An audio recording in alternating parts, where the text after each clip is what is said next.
নমস্কার, আপনারা দেখছেন নিউজ টাইম 87। আমি আপনাদের সাথে রয়েছি অপর্ণা। গত 7ই মে কিন্তু প্রকাশিত হয়ে গেছিল উচ্চ মাধ্যমিকের রেজাল্ট, কিন্তু 2 সপ্তাহ পেরিয়ে যাওয়ার পরেও এখনো পর্যন্ত ভর্তির পোর্টাল শুরু হয়নি যাদবপুর সহ অন্যান্য বিশ্ববিদ্যালয়গুলিতে। জানা যাচ্ছে ওবিসি সার্টিফিকেট সঠিক পদ্ধতিতে না দেওয়ায় কলকাতা হাইকোর্টে মামলা দায়ের করা হয়েছিল। সেই মামলার জেরেই কিন্তু কলকাতা হাইকোর্ট রায় দেয় 2010 সালের সমস্ত ওবিসি সার্টিফিকেট অবৈধ।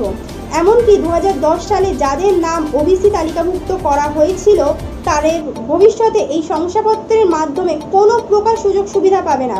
এই কারণেই কিন্তু আটকে রয়েছে স্নাতকে ভর্তির প্রকল্প।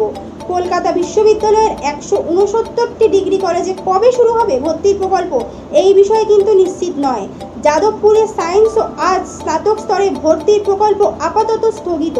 ভর্তিতে দেরি হলে ভালো স্টুডেন্টরা রাজ্যের বাইরে কিংবা বেসরকারিতে ভর্তির সিদ্ধান্ত নিতে পারে, এমনটাই কিন্তু আশঙ্কা করছে শিক্ষকরা।